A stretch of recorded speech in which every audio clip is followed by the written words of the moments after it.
Voilà, alors maintenant qu'on a fait donc cette première vidéo sur l'identification des processus métiers, processus support au sein de l'organisation, on va passer à une deuxième partie qui est en quoi le système d'information, le SI, va pouvoir optimiser ces processus support et processus métier. Alors deux parties, le PGI, le logiciel de gestion intégrée, on va voir ce que c'est, comment on l'utilise, et deuxièmement les flux de travail. Alors Jacques Michneau choisit d'installer un PGI qui s'appelle OpenERP. Alors ERP en anglais ça veut dire Enterprise Resource Planning, hein, c'est la même chose qu'un PGI. Grâce à l'étude des processus qu'il vient de mener, il est en mesure de tester le traitement d'une commande et de configurer les droits d'accès des différents utilisateurs. Donc vous voyez ici, qu'est-ce qu'on a? On a différents modules dans l'OpenRP. On a le processus vente qui est ici, le processus achat, le processus RH, le processus réparation, le processus finance et le processus logistique. Voilà, et vous avez ici une gestion des processus métiers. Voilà. Donc, les questions qu'on va se poser, c'est quels sont les avantages pour la SARL d'utiliser un PGI? Quel est l'avantage d'installer séparément chacun de ces modules? Et enfin, la couverture fonctionnelle permet-elle de répondre aux besoins de la SARL? Alors, d'abord, qu'est-ce qu'un PGI? Donc là, on vous demandera de retravailler sur ce que c'est qu'un PGI. Donc, logiciel qui permet de gérer tous les processus d'une entreprise, PGI. Il intègre l'ensemble de ses fonctions, gestion des ressources humaines, gestion comptable, financière, planification, logistique, vente. Voilà. Donc, les avantages de l'utiliser, bien sûr, c'est que le système d'information en lui-même, c'est un processus support. Rappelez-vous le petit schéma qu'on avait vu, c'est transversal pour tous les autres processus. Donc le système d'information est un processus support à l'ensemble de tous les autres processus. Donc il va faciliter la gestion de toutes les autres fonctions de la société, il va permettre de partager mieux la communication et l'information entre les différents services de l'organisation. Donc grâce à quoi? Grâce à une base de données commune. De plus, l'utilisation d'un seul logiciel va apporter une cohérence entre les différents utilisateurs. Vous voyez que déjà sur notre établissement, nous avons Moodle, nous avons l'ENT de travail, l'ensemble numérisé de travail, nous avons vie scolaire, etc. Bon, nous allons être amenés à mettre toutes ces applications sur donc l'ENT à un endroit où vous pourrez trouver tous les liens utiles et importants pour votre travail dans l'établissement. Donc ça, c'est important de pouvoir avoir un seul logiciel pour avoir une certaine cohérence. Enfin, le PGI, en fait, il se construit aussi de façon modulaire, vous avez vu, il se construit de façon modulaire afin de répondre aux différentes attentes et différents modules ici pour répondre aux différentes attentes et aux besoins spécifiques d'une organisation. Il est adapté, il peut s'adapter à chaque fonctionnalité, chaque organisation. Voilà. Quel est l'avantage d'installer séparément chacun des modules? Eh bien, c'est un rôle facilitateur puisqu'on répond à des besoins spécifiques. Seuls les modules répondant à un besoin de l'organisation sont installés et paramétrés. Le PGI pourra donc évoluer en fonction de l'évolution des besoins et de la gestion de l'organisation. Voilà, donc en 3, on va vous demander de lister les processus. Donc vous les avez vous avez tout simplement ici l'ensemble des processus, ici, qui permet de répondre à la SARL Janin. Question 4. Quelle quantité est disponible en stock? Donc là, on va rentrer un petit peu dans le PGI. Alors, quelle quantité est disponible en stock? Donc, je vous invite à regarder aussi sur votre livre si les images ne sont pas assez claires.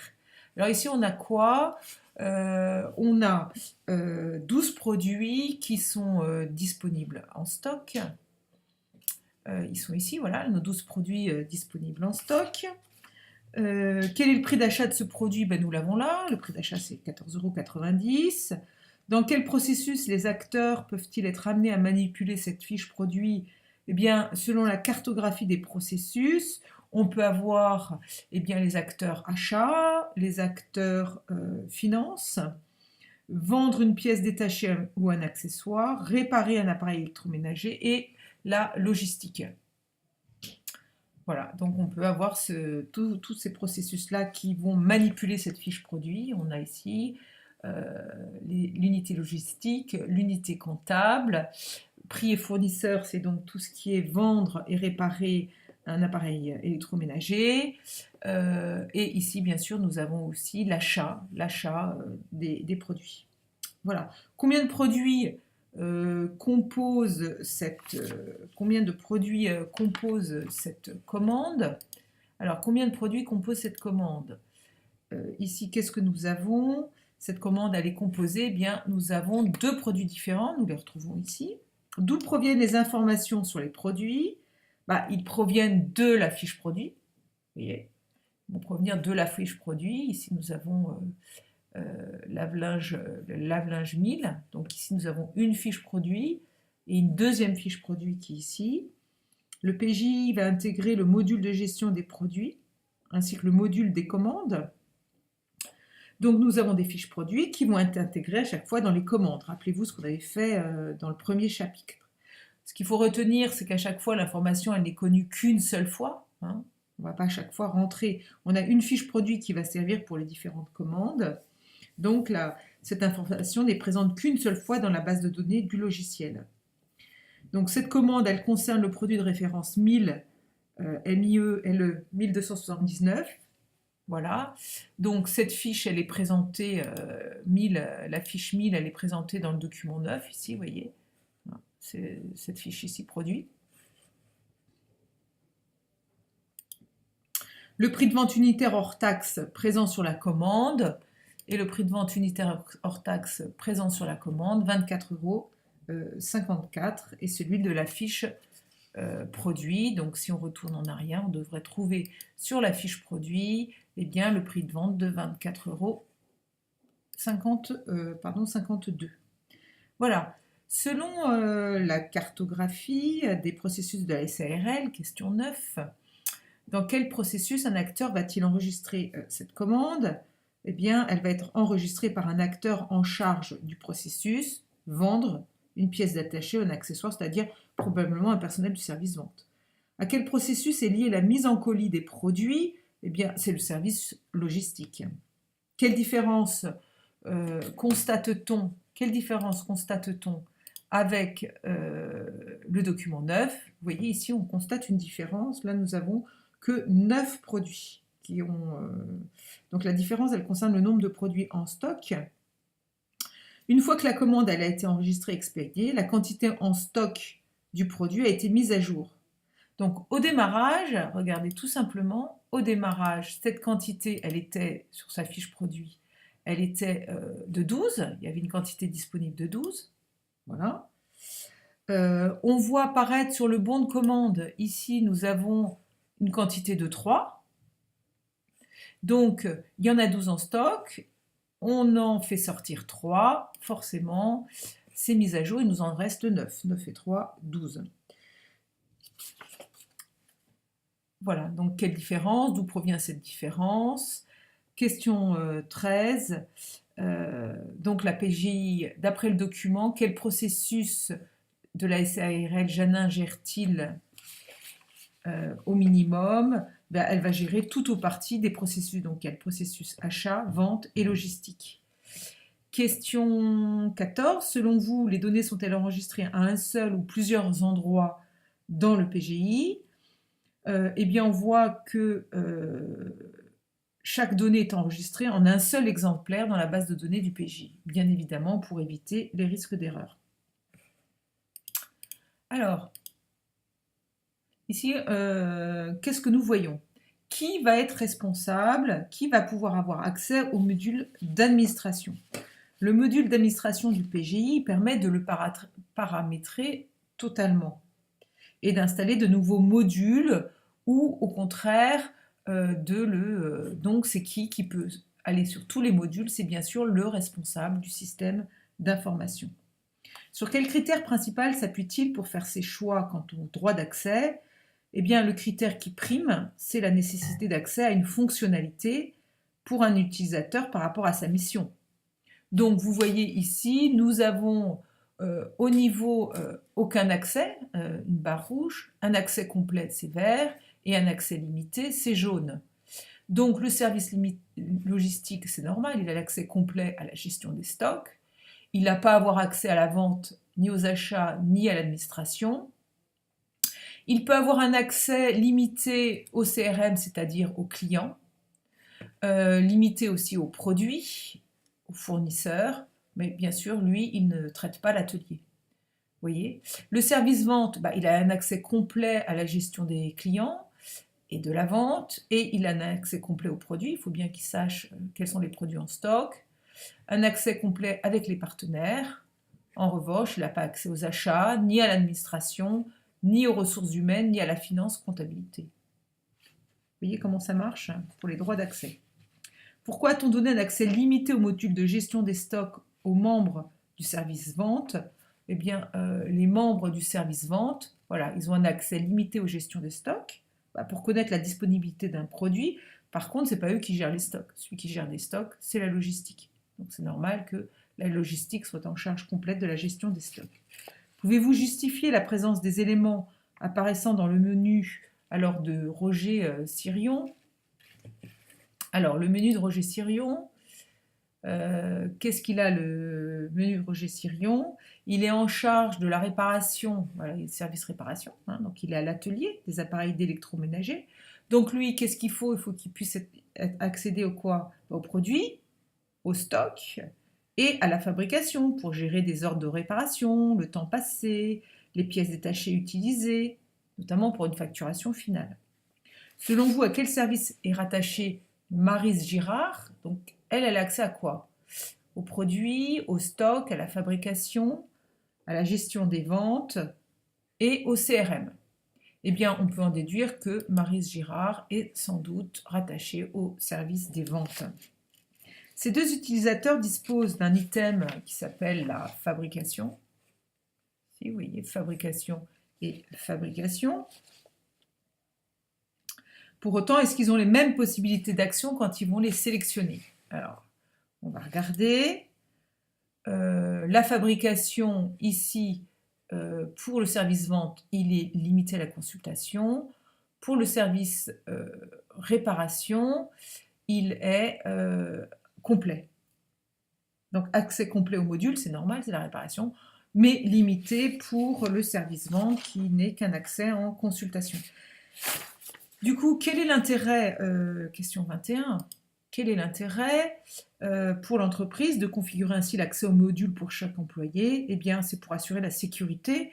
On restreint l'accès aux données et aux fonctionnalités pour en garantir, rappelez-vous du mot, leur intégrité.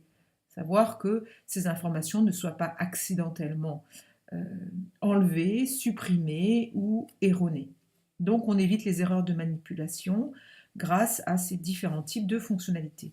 Quel est l'avantage pour l'utilisateur de ne visualiser dans son interface que ce qu'il utilise? Eh bien, il n'a besoin que, donc Maryse Girard, elle n'a besoin que de ces modules-là, elle n'a pas besoin d'avoir tous les modules de l'entreprise. Voilà. Donc maintenant, nous passons à la question au flux de travail. On va aborder la notion de flux. Alors, la notion de flux. Les flux de travail, qu'est-ce qu'un workflow? Alors, vous allez devoir le noter aussi dans votre cours. Donc, au niveau des diagrammes de flux, nous sommes à la page 9 de votre dossier élève. Alors, on vous demande de le noter. Un diagramme de flux d'informations permet de la représentation du fonctionnement d'une activité au sein de l'organisation. Elle met en œuvre un certain nombre d'acteurs externes et internes.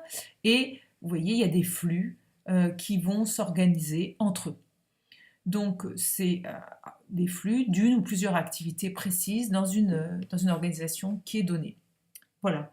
Question 1. Quel événement est déclencheur de la prise en compte d'une commande et qui la commande? Donc voilà, donc Monsieur Michneau, il va comprendre aussi les flux d'informations. Alors le premier flux d'informations qui apparaît, c'est une demande de devis, flux 1. Une demande de devis. L'événement qui déclenche cette activité, c'est le fait que ce devis soit effectué. Et le devis est un devis qui va être après signé, c'est un devis qui est demandé par un client de la SARL Janin. Quels sont les acteurs, et les acteurs internes et externes qui sont concernés par ce flux d'informations? Bien sûr, c'est le client qui est l'acteur externe, qui va être au cœur du processus de prise de commande, le service vente, un autre acteur qui est interne à l'organisation, le service logistique et enfin le service finance. Quels sont les flux d'informations dans l'ordre qui interviennent? Vous mettrez les 7 flux, 1, 2, 3, 4, 5, 6, 7. Vous les mettrez dans l'ordre sur votre feuille. Quel est le seul document qui fait l'objet d'une création? Donc, le seul document qui a fait l'objet d'une création, c'est le devis du client qui a été ici enregistré dans le système d'information. Alors, qu'est-ce qu'un flux de travail? Donc ça, c'était la question 4. Qu'appelle-t-on le workflow, justement? Donc, avant d'aborder la question 5, on va lire ensemble le flux de travail. Un workflow, un flux de travail, c'est une modélisation et gestion informatique de l'ensemble des tâches à accomplir. On va modéliser, on va représenter schématiquement l'ensemble des flux qui vont exister entre les différents acteurs de l'organisation dans la réalisation d'un processus métier. Donc, c'est la validation dans un circuit des tâches à accomplir entre les différents acteurs. Quels sont dans l'ordre tous les documents générés après validation? Eh bien, grâce au devis, vous mettrez bien que la commande, la facture dans l'état brouillon, le bon de colisage, la facture créée et la facture enregistrée. Quels acteurs sont concernés par ce flux de travail? Eh bien, vous retrouverez, nous avons quoi comme acteurs? Nous avons ici vente, finance, logistique. Vente, finance et logistique. Où vont être prises les informations pour que la commande soit créée automatiquement? Eh bien, la commande, pour être créée, tout va être pris à partir du devis du client qui a été enregistré dans le système d'information. Une facture peut-elle être créée lorsqu'elle existe en brouillon, mais que le colisage n'a pas été confirmé? Eh bien, pour que l'état de la facture passe et soit enregistré, il faut évidemment ici que les deux flux précédents soient validés, à savoir que la facture brouillon soit mise en œuvre par le service finance, passe par le service finance et qui va créer la facture, et le bon de colisage par le service logistique qui lui aussi va valider la facture. Voilà. Donc, on a vu tout ce qui était ici, un petit peu les workflows. Maintenant, on va regarder la mise en place du flux de travail. Alors, la mise en œuvre du flux d'information, mais cette fois dans le PJ. Alors là, ça va être un peu plus rapide parce que c'est que des choses qu'on a déjà vues. Selon le flux de travail présenté dans ce document, qui va créer le devis? Eh bien, vous voyez bien que celui qui va créer le devis, c'est le service vente, qui va créer le devis. Si on retourne en arrière, vous l'avez sur votre livre, c'est le service vente. Donc, qui va créer le devis, c'est le service vente. Selon le flux de travail présenté, toujours, que deviendra-t-il dans l'ERP? Si le client rejette ce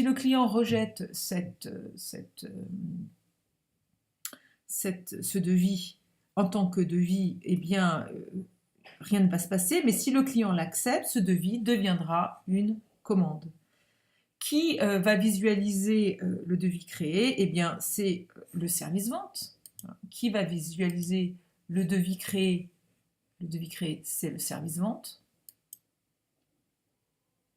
Et lorsque le client va valider son devis, celui-ci va pouvoir être enregistré en tant que commande. Voilà. En tant que commande.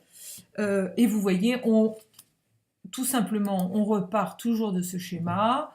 Donc, il va être validé en tant que commande. Et puis, si le service financier valide la facture brouillon et qu'un bon de colisage est créé et qu'il est validé, eh bien, une facture sera créée, puis enregistrée par le service finance. Voilà. Donc, question 17, un document va-t-il être généré suite à cette seule validation?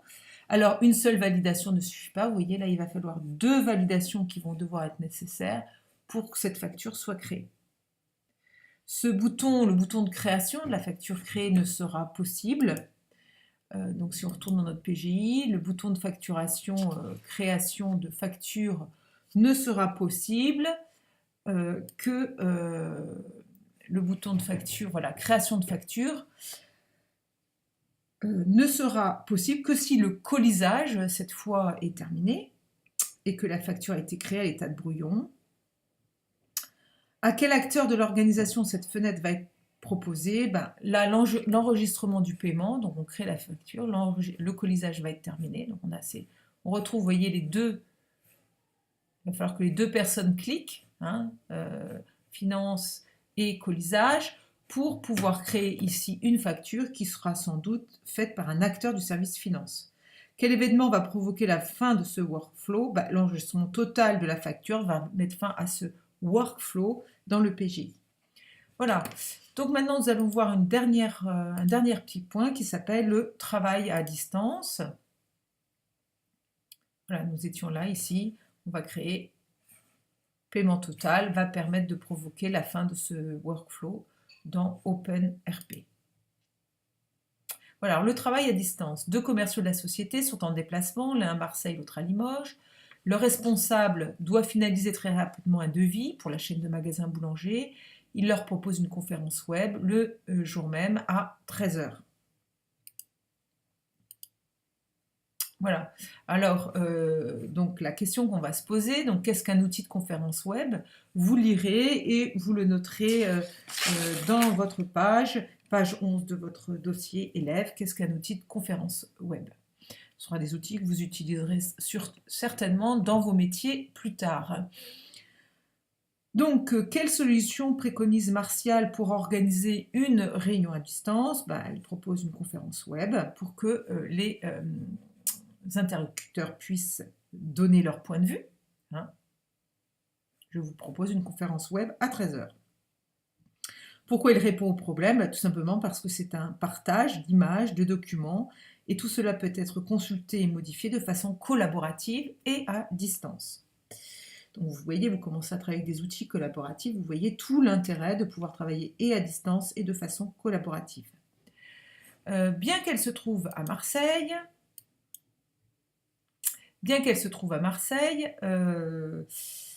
comment va procéder Maryse Girard pour effectuer la mission que lui demande voilà, là c'est l'interface pour Maryse Girard. Voilà, bien qu'elle se trouve à Marseille, comment va procéder Maryse Girard pour effectuer la mission que lui demande Martial Joie?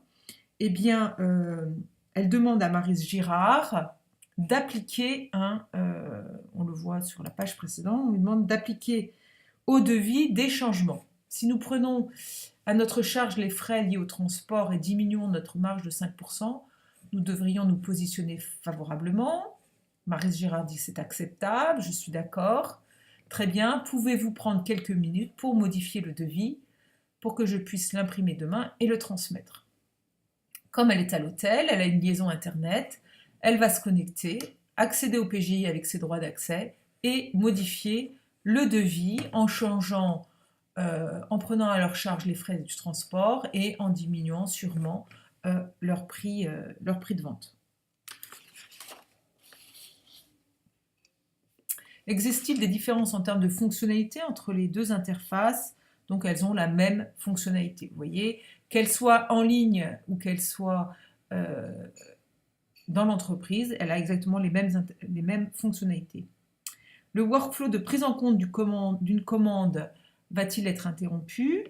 Grâce à cette intervention à distance permise par l'outil, Maryse Girard va intervenir dans le workflow en modifiant et en enregistrant son devis. Donc cette intervention va permettre de ne pas interrompre le flux de travail. Si l'outil n'avait pas disposé de cette fonctionnalité, le flux de travail aurait été interrompu jusqu'à temps que quoi? Que Maryse retourne dans les bureaux et se connecte au PGI via un poste connecté dans l'entreprise. La modification du devis par Maryse Girard paraît-elle acceptable d'un point de vue éthique? Bon, eh bien, depuis un hôtel en dehors d'horaires de travail habituel, cela pose en effet question. Et en effet, bien qu'il s'agisse d'une demande de son supérieur hiérarchique et d'un déplacement professionnel, Maryse Girard se trouve normalement à cet horaire et en ces lieux en repos. Donc vous voyez que le travail à distance va poser un certain nombre de questions au niveau des conditions de travail. Donc ils seront à négocier par des accords d'entreprise, des accords de branche, en fonction de chaque situation. Quelles sont donc les conséquences du développement du télétravail sur la délimitation du temps de travail des employés? Eh bien c'est flou. Les outils modernes sont extrêmement intéressants, ils permettent de collaborer à distance, ils permettent même aux salariés de travailler à partir de chez eux, ce qui est tout à fait extraordinaire. Cependant, le temps de travail, la délimitation du temps de travail est extrêmement floue. Et vous verrez plus tard que vous aurez sûrement à travailler avec des téléphones professionnels, des téléphones privés, pour pouvoir bien respecter aussi votre temps personnel, votre temps privé. Il faut évidemment mettre en place de bonnes pratiques au niveau de ce temps de travail et cette délimitation du temps de travail avec ces nouveaux outils collaboratifs. Selon vous, la possibilité de se connecter à distance est-elle également offerte aux personnes travaillant au service réparation? Les personnes qui travaillent au service réparation sont en charge de la réparation d'appareils électroménagers. Ils ne sont pas amenés à se déplacer chez le client. Et donc, leur accès au PGI peut se limiter aux locaux de l'entreprise. Il n'est pas nécessaire qu'ils disposent d'un droit d'accès depuis une interface web à distance. Voilà, nous avons fini. C'était un petit peu long, mais vous avez vu que PGI, flux de travail, c'est quand même, il y avait beaucoup de matière, beaucoup de questions. Je pense que maintenant, tout ça commence à prendre sens pour vous au niveau de l'information et de l'intelligence.